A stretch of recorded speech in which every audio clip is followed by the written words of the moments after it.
What's up, guys? Thanks for tuning in for another episode of Two Car Garage. We are working on our 1974 Yamaha DT250 Enduro, getting it running and now building it into an off-road vintage racer. And now comes the fun stuff, right? All of it's necessary, but now is what I find rewarding, which is like, bolting on the new stuff. So many YouTube channels, this is all they do. They take like a newer motorcycle or a newer car and just, bolt on newer stuff. So we are going to start at the top first. That means handlebars are our first target, and it is going to be sweet. Let's check out the parts we have to put on it. To start off, we just have some simple half waffle grips. I know a lot of guys go really fancy and really expensive with locking grips and everything like that, but honestly, on an old bike like this, and it's not like we're insane motocrossing or anything, these grips are literally $10 and they work great. And then when they're worn out, it's super easy to replace, cheap, you can get them anywhere, so just normal black half waffle grips. Then we have our kill switch, stripping all the electrics, including the ignition switch and key. We're just going to run one kill switch on the handlebars. These kill switches are nice because they integrate to one of the lever perches, so it really frees up space on the handlebars and looks really streamlined. Then next we have some new Motion Pro levers and perches for both sides, the front brake and the clutch. So this isn't just the lever, but it's the assembly as well with new adjusters. The next big item that we use is our ProTaper handlebar. And this one doesn't have quite as high of a rise as these factory bars. This one is the ProTaper with the KX high bend on it. So this one has a similar sweep to the original one from the factory. Still has the center support to make it look a little bit more old school. And I really like these ProTaper pads on it too, just for appearances. And then we have our Circa hand guards up here. And remember the tank, if you go back to the very first episode, you'll be able to get a little sneak peek of our color scheme here when you see this orange. So these hand guards should work out awesome. Remember, this is the DT250, so it came with like steel fenders, I believe, from the factory. It had an old beat up black fender on it. Wiping the slate clean and starting fresh with some really nice vintage style orange plastics. These are from a company called Preston Petty, not a sponsor. They have, a lifetime unbreakable warranty.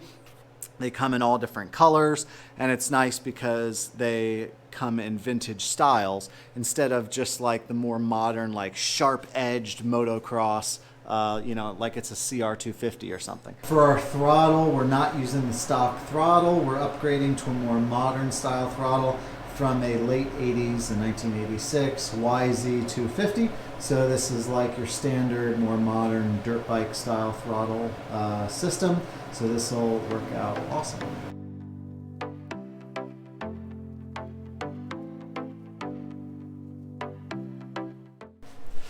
Well, I ran into the first major problem / hurdle here, which is that our hand guards won't fit on the handlebars as they are. In order for these to fit all the way in, the clamp that mounts on the handlebars will be in contact with the upper trim. So it's not really all that big of a deal. It can be solved with pretty much what solves every problem on motorcycles, and that is money. What I'm gonna do is order 1-inch handlebar risers. So they just basically go in between your upper triple tree and the clamps and raise your entire handlebars up 1 inch.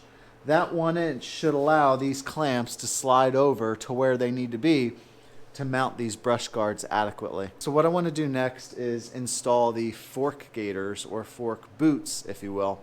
To do that, we're going to have to pull the front forks down, slide the boots over, and then just shove them back up. Pretty straightforward. Let's check it out.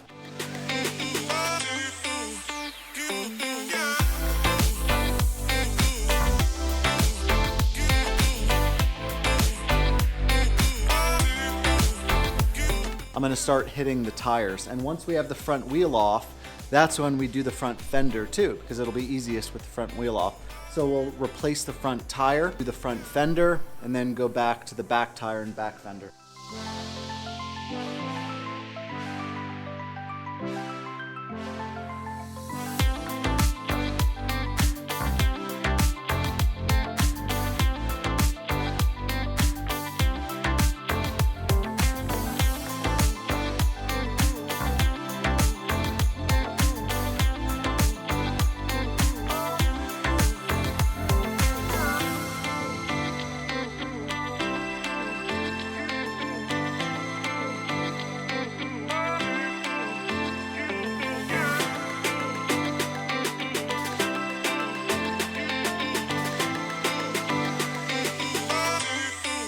The front is done, and man, this thing looks mean with the new knobby tires, the fork boots, the sick orange fender up top, the handlebars. We still have to put a number plate on the front as well.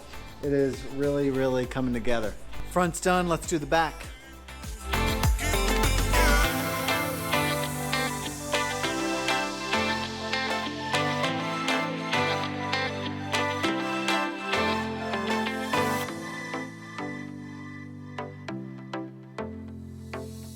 The fenders and the tires are now done, and man, it looks awesome. I really like the orange. Here we have the fork brace that came with the bike. These are actually really, really nice because remember, the fender, the stock steel fender, acts as the fork brace, right? These old vintage forks are really like tiny little pencils basically, so they need some sort of brace, especially off-road. So with the fork brace, the really high fender, I think it looks really, really sweet, and it's only going to look better once we get those handlebars straight. Moving on to the back, you can see what I had to do to get this installed and centered here. Remember, the exhaust comes out this side, so there's just a tiny bit of almost touching.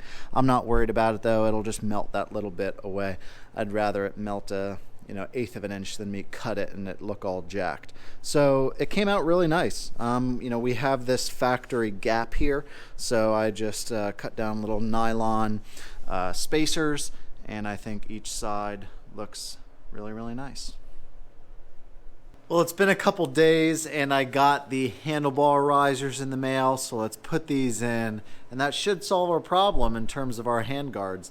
And it will raise them up an inch, which should be better ergonomically, just because these aftermarket bars are a little bit lower than the stock ones anyway.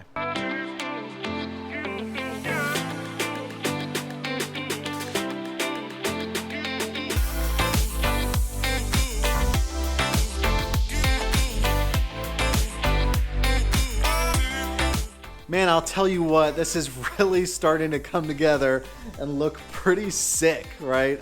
We did some big improvements to it between tires and fenders and handlebars and handguards. Like, a lot of the big stuff is done.